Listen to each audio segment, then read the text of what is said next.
De partout vous nous suivez, partout dans le monde entier. Merci pour la fidélité, merci pour la confiance. Alors ne vous fatiguez pas, partagez l'émission au maximum. Commentez parce que vous allez n'a posé à commenter, on a mis un point de vue. Vous l'avez bien remarqué, je ne suis pas seule, je suis avec mon amboka Moustapha Indetoko Betani Massou. Mboka na biso, maïma koleka na kati mboka na biso, ba sujet d'actualité mesdames et messieurs. Les dossiers qui fait parler na minito na monité. Na monité bien qu'il y a des trucs qui se passent là-bas l'est de la République, bien qu'il y a des choses qui se passent, bien que ça na Kabila, ancien président Mboka Michel Joseph Kabila sengeli ba condamné, ba sengeli peine de mort, mais dossier Constant Mutamba. Na ko loba mamunyoso mais na koki jamais kozangisa dossier Constant Mutamba. Na kozangisa na nyonso, oh peine de mort ba sengeli Kabila voilà ba. Oh, comment dirais-je, Denis Sassou Nguesso, président de Brazzaville, a quitté tout le monde qui est. Voilà, bas, mais dossier Constant Mutamba, soulèvement populaire, na Katia Kinshasa, soulèvement populaire, na diaspora, tombo qui baza ko réclamer acquittement Mutamba parce que côté la Mutamba, vraiment la santé est allée bien. Avec Ndeko Moustapha, toko beta masolo wana, lelo, botikana na pesa Moustapha, bonjour et bienvenue. Bonjour Madame Davina. Bonne santé. Zamba Batila. Zamba Batila. Oui. Zamba Batila bien na UDPS parce qu'il faut tomber ta cité wana. Oui, Nzamba Batila biso na UDPS, je pense que UDPS est notre parti. Au parti Nabiso, ils a tellement très bien, UDPS se porte bien malgré le conflit où ils ont na Kati, mais parti également ils a très bien. Fachi Betompe aza bien. C'est normal pour ça bien parce que ça parti au pouvoir. Alors Ndeko Moustapha, sans plus tarder, des choses bien. Donc sans plus tarder, la population congolaise s'est soulevée. Baïmbo Kabatelemi, verdict final les alliés le 27 il y a mois oyo. Donc dans 2 jours si je ne me trompe pas, et c'est Ngeli Tokende la cour de cassation mercredi to ba nini kolé qu'est-ce que Mutamba kozala quitter to ba ko poursuivre Mutamba ko kende makala. Mais entre-temps, vous pensez que cette façon de faire les choses, il y a Mutamba ne ba ko tonde la ba population ko kende liboso porte na ye ba imbo comme sous libanda mboka kuna la diaspora bazali ko yemba bazali ko réclamer Mutamba ko bank sabinote idopes. Mutamba parce que Mutamba sur le plan politique, il est le produit fabriqué à Félix Tshisekedi. Pour le plan politique, je pense que yo yeba Mutamba tena nojek. Ngai na yo to bando sala be mission to bando na chaîne Obanda. To bando limité to ko komba Mutamba. Ah te Mutamba ebani papa na boya. Te ko mate sur le plan populaire. Te panga na yebi Mutamba. Yo politique Mutamba bandia pa na bino. Te o ya komi na ngolelo. C'est Félix Tshisekedi a nommé ministre de la justice. À ça, il express le ministère de la justice. Là, on ne disconvient pas. Mais tout ça, Mutamba, parce que Mutamba, d'abord, même moi-même, je suis des DPS, mais je soutiens Mutamba. Je soutiens Mutamba, pourquoi? Parce qu'il y a des gens qui ont volé dans ces pays. Tout à l'heure, comme on a filmé, vont bien télémater. Voilà. Il y a des gens qui ont détourné des grandes sommes. Dans le procès, tout le monde a. Mais Mutamba a habité. Raison pour laquelle Mutamba, il y a eu erreur administrative. Erreur administrative, Assemblée nationale et même on a pénal. Donc pour vous dire que la personne qui a sacrifié Mutamba, c'est l'Assemblée nationale. Et ça, l'Assemblée nationale, pourquoi Mutamba dérange? Mutamba veut apporter des réformes au Félix Tshisekedi à PCA. Ndeko Moustapha to kende mo maleme parce que ba imboka baza ko landela dossier on est na ko ebiso na yamba ba appelle chaque jour tongo midi pour comme Mama Davina dossier à Mutamba. Il faut battre bala na mamnyo sokolo. Mutamba ne dérange pas l'IDPS, Mutamba ne dérange pas le pouvoir en place, mais Mutamba dérange l'Assemblée nationale. Qu'est-ce que tu veux nous dire par là? Mutamba ne dérange pas l'IDPS, Mutamba ne dérange pas les pouvoirs, mais Mutamba a des problèmes avec celui qui a levé les immunités celui qui a levé les immunités, et Mutamba dérange les réformes qu'il a apportées au sein de la justice. État général de la justice, c'est ça les problèmes. Pourquoi, Madame Davina? Parce que Mutamba a proposé. Alors, pourquoi nous avons le président de la République, garant de la nation, commandant suprême des forces armées? Il est commandant suprême des forces armées. Pourquoi on l'appelle commandant suprême? C'est lui qui nomme les généraux. Mais comment le président de la République, magistrat suprême, mais il n'a pas le droit de nommer les magistrats. C'est le conseil supérieur de la magistrature qui propose. Si on place un magistrat suprême à président César Wapi. Alors, la réforme a initié. Dans la prison, tout cela, ça dérange les magistrats et ça dérange ceux qui sont au sein de l'Assemblée nationale. Pourquoi? Parce que le lot moni yango so oya ke nakoti que la présidence de l'Assemblée nationale c'est ça le problème. Parce que so on est à République lingolo ba to sini to clôturer ki moyibi. Nevo na ye ko sali na sali so ya République na ye na ba document on a proposé banda le lot ki moyibi esili. Donc kokota ya ngai Mutamba a na ko présenter ba réforme, ba détournement tout boye bien ou bien. Et c'est ça qui dérange batona balobi ou et loko liboso aebo dossier appelé mongo et les katé et qui copie appelé mongo yo moko ibakangaka mbongo na ku equity BCDC quand on a bloqué yango et loko on appelé mongo côté lango prison cop on a era bloqué ngo batu balia ka mbongo na ba magistrat belé ba moni que oh commis problème yami balé a ko présenter état général de justice to ken état général de justice ba réforme et bima kuna ya makasi un d'abord faut qu'on croise sa conseil supérieur de la magistrature en remplaçant un conseil supérieur de la justice. Dans le conseil supérieur de la justice, on voit le président de la République qui est magistrat suprême et le ministre d'État, ministre de la justice. Ils vont primer le magistrat Bayenasim. Mais il faut qu'on crée les bords. Il faut créer COP. Des COP OEI. C'est une erreur administrative, madame David. Erreur administrative, oh Mutamba Sali yango te na ba propre volonté na yé parce que bisonyo soto landi procès ya constat Mutamba Sali erreur yé mon côté Mutamba a su ko exécuter ba loi mibeko mitindo et outil likole pa iwapi pa hiérarchie na yé auto bengi na kombo ya première ministre madame Jitumina c'est que madame la première ministre a na katia coup. Madame la première ministre azana katia coûté. Pourquoi? Batu bazo comprendre te bazo ko tia moi ça batu na problème à Pamba. Madame la première ministre azana ku ya Mutamba te. Ce qui madame la première ministre azana ku ya Mutamba, il allait sacrifier Mutamba en plein conseil de ministres. Il allait dire Makambo oh sali ça n'est pas d'accord, il informe le conseil des ministres est coissier parce que ministre d'État ba ko sakaye selon ba texte informant président de la République. Le premier ministre doit informer l'hiérarchie. L'hiérarchie n'a pas qui est numéro 1 à pouvoir exécutif qui est le président de la République. Parce que c'est lui qui contrôle le pouvoir exécutif. Le premier ministre dirige sous l'impulsion du chef de l'État. Mais le chef du pouvoir exécutif, c'est le président de la République. Il devait informer le premier ministre. Le premier ministre informe le président de la République. Tel est le ministre d'État à Sali. Et ce qu'on répond, mais la copie conformité selon la loi Yamboka. Mais tant que le premier ministre n'a pas demandé à Mutamba la démission, de présenter sa démission, parce qu'un ministre dépose sa démission auprès du premier ministre. Le premier ministre qui amène les rapports à l'hiérarchie que le président de la République. Voilà. Mais si Mutamba est allé déposer la démission au président de la République, qui veut dire madame la première ministre n'était pas d'accord avec la démission Constant Mutamba. Pourquoi? Ça vous en êtes sûr, c'est une façon de défendre la première ministre. S'il vous plaît, madame. Pourquoi? Parce que Mutamba nous a informé qu'il avait écrit au premier ministre. C'est vrai. Que non, on a tel compte, qu'on a tel compte. Il avait informé l'hiérarchie. L'hiérarchie a pensé qu'il est d'accord à ton prison. Bon, hiérarchie a pensé qu'il est d'accord Mutamba à ton prison.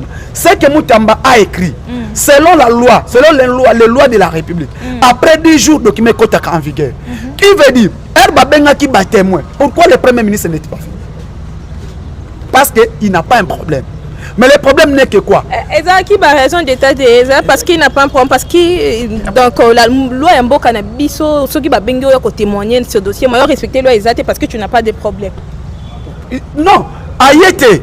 Tant que le premier ministre Ayete. Le BIPO n'a pas raison d'état, mais le BIPO parce qu'elle n'a pas de problème. On n'a pas raison d'état. On n'a pas raison d'état. Ministre d'État. Il y a un fracture à Yakito Ayakite. Aux Araki Nanga. To Fumanga Nayo. Naibina Nengola Tajoua. Ministre d'État Ayakito Ayakite. Il y a un fracture. Il était là. Sénaref Ayakito Ayakite. Ayaki. Batémoignaki. Nasuka, le magistrat, ils ont plairé dans le dossier Mutamba. Parce que Bayebi était dossier à vide. Mais qui cherche Mutamba? Qui cherche Mutamba?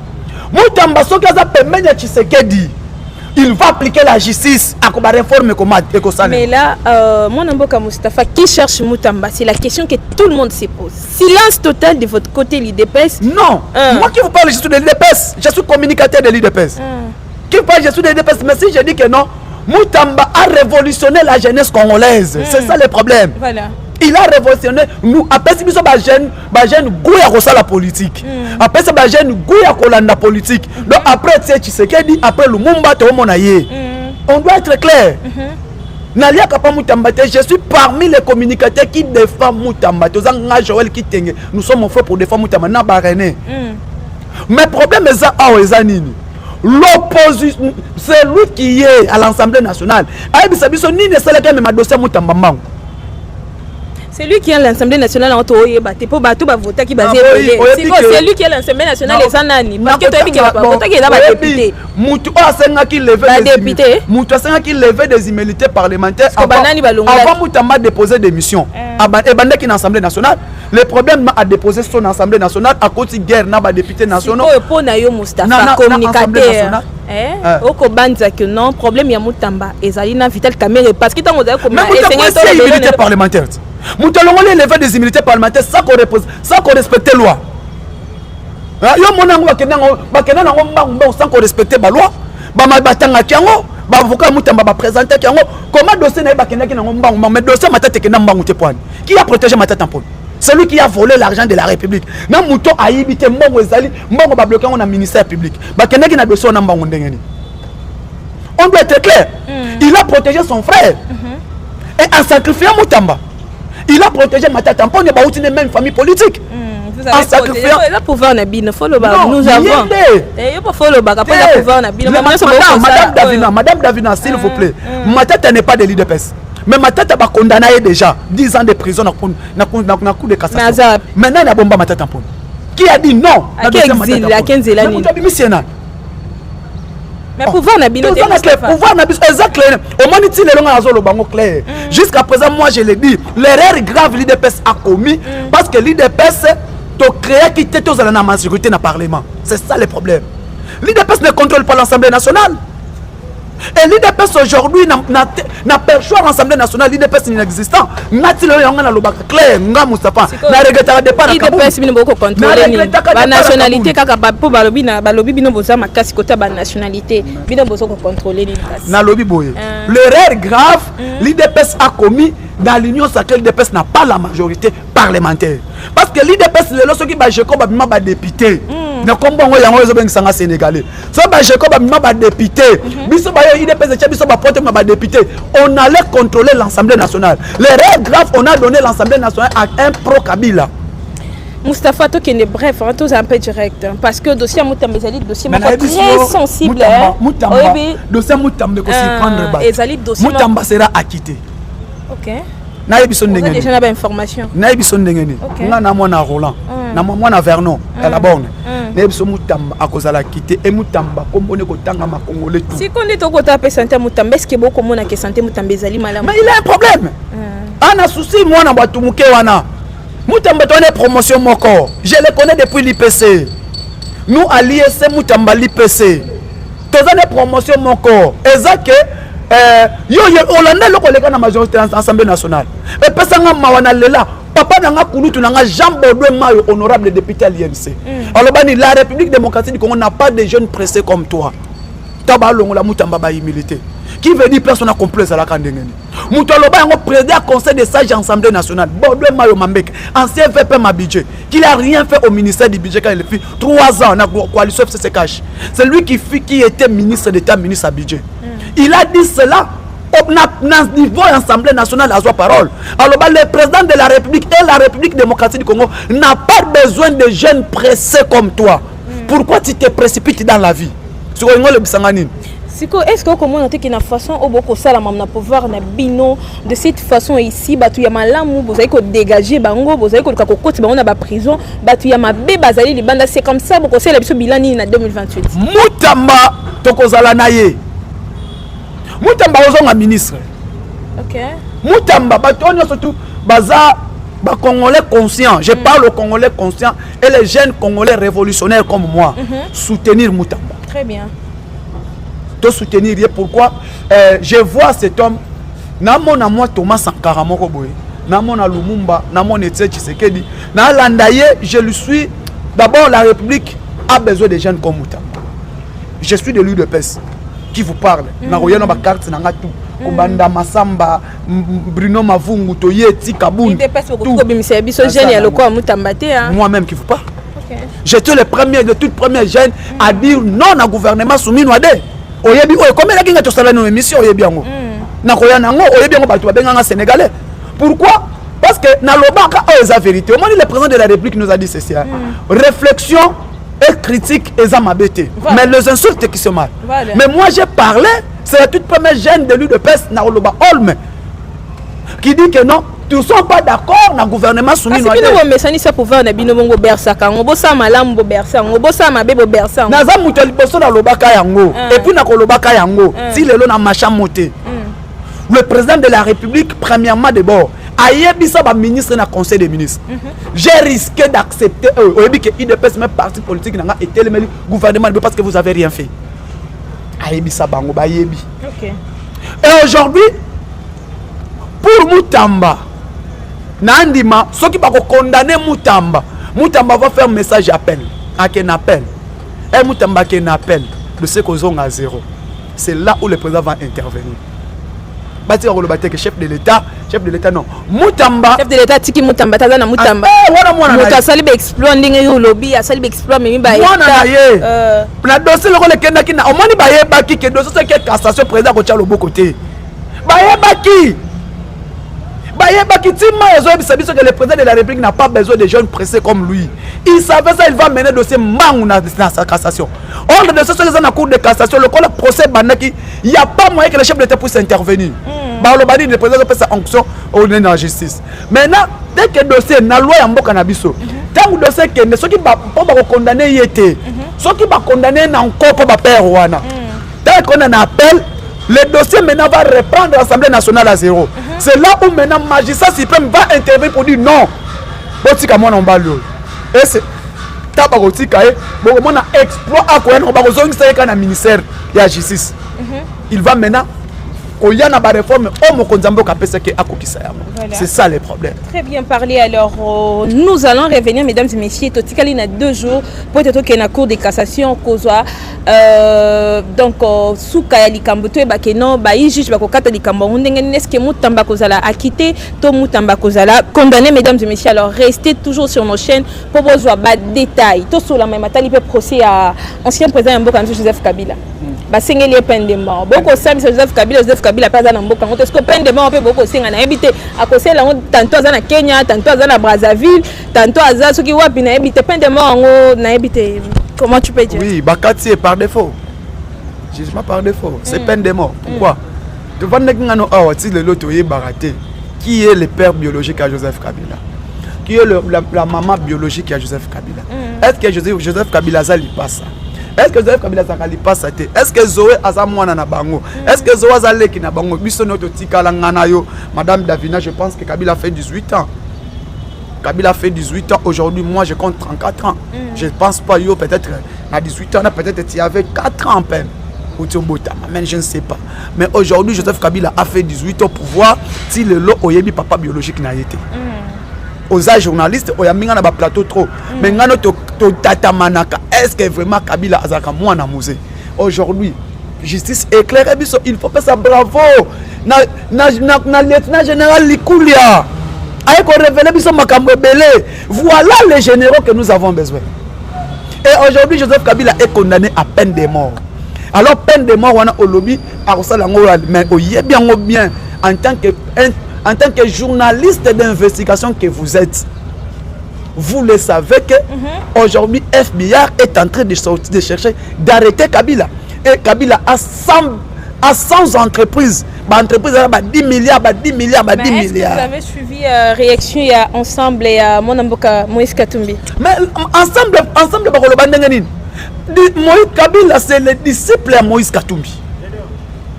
Et Moïse Katumbi étranger. Sa femme étrangère. Kabila étranger. Azana moi sa botana ya étranger. Bako sangana au Kabila 29 ans, je suis président de la République. À 29 ans on a 2001 Azalaki na 29 ans comme président de la République. Mais a comme président de la République en haut. Tomonika Moutoua Kitili Pate Kouibou a comme président de la République. À l'âge de 26 ans, général-major. Dites-moi un peu. Na loi ni armée Moutoua 26 ans comme général-major. Il était où? C'est ça le problème, Madame Davina. On doit réfléchir quand même. yango zomona ete tozo kokufa yango moni batu mingi bazo kolobela biso babuzo ba trop que non l'UDPS tout ça les gens doivent comprendre parce que l'UDPS c'est la toute première partie à dire Joseph Kabila n'a jamais été congolais Herboyo qui que Zoé Kabila za mwana Jeannette Kabila on comprend na ndenge. Voilà, très bien parlé de comme Mustafa Kassili Kambo, moni photo ekotambola ya président ya Brazzaville na président na biso Félix Antoine Tshisekedi. Na sima ya koyoka ke na sima ya kotalisa biso ke Kabila zaki na Brazzaville, on a vu après président ya Brazzaville koya epai na biso. Qu'est-ce qui se passe? Ayaki na Libala. Ayaki mariage, il était invité. Il y a présidence de la République, na mariage il y a moi na président de la République. La fille chouchou de papa, Christiana Tshisekedi, qui est secrétaire particulier à président de la République. Parce qu'il a profité, a plaidé pour Kabila. Bino beaucoup banga pété hein. Kabila zaki na Brazzaville quand même bozu bo yambi président en tout cas là on ne comprend plus rien na pouvoir. Tokobanga Tshisekedi savent où il est. Sassou Nguesso, ses grands frères, papa na papa, tu benga papa. Ayebi que na pouvoir, il n'y a pas d'amis, il n'y a que les intérêts. Il n'y a que les intérêts qui priment. Le président de la République, il y a bien que le président a clic ou a bandoki. Voilà, très bien parlé Ndeko Mustafa. Je pense que nous sommes à la fin de notre émission. Mais je ne peux pas finir cette émission sans pour autant ne pas te demander. Il paraîtrait que Uvira est entre les mains de M23. Quel est votre point de vue? Uvira n'est pas entre les mains de M23, mais Uvira, Uvira est encerclé par les M23. Mais je vais vous dire, Uvira avant besoin Uvira, M23 comme on a Uvira, il doit passer par Mwenga. Il doit d'abord passer par les hauts plateaux de Fizi. Ils doivent passer par les hauts plateaux de Minembwe. Or na Fizi, na Mwenga, place ba M23 ba uti okufa. 350 calciné. Ba misu ba komitika na maboko efarde, na maboko ba wazalendo. Mais ce que moi je veux dire, le peuple congolais, l'armée congolaise ne doit pas être distrait dans Makambo ya Doha. Là, moi je le dis. Très bien. Nous ne devons pas être tout distraits dans Ozo le Canada. Nous ne devons pas être tout distraits dans Ozo les États-Unis. Alors l'armée congolaise doit défendre, doit lancer l'offensive contre les M23. Parce que c'est notre territoire. Pendant que Bango bazo ko respecter cesser le fait, bazo ko respecter feuille de route, accord de PT à New York, bazo ko respecter parce que tout le monde était Joseph Kabila n'a jamais été congolais. Bah yebisi bisota busota lobaka ngo balobaka eza maloba ya ba politicien ya se antité. Or ba bosani que se antité wana ne boti obemi na. Ba bosani que se antité wana ne boti bocha. Merci beaucoup. Ba bosani se antité wana ne bimisi Tshisekedi Tshisekedi qui est président de la République. Se antité wana ne ezo bimisa ba jeune révolutionnaire. Merci beaucoup Ndeko Mustafa et nous avons accordé ton temps. Merci beaucoup. Mesdames et messieurs, partagez l'émission au maximum. Abonnez-vous si vous n'êtes pas encore abonné comme d'habitude. Devna Kabedi, retrouvez-moi à la prochaine avec le même plaisir. Au revoir.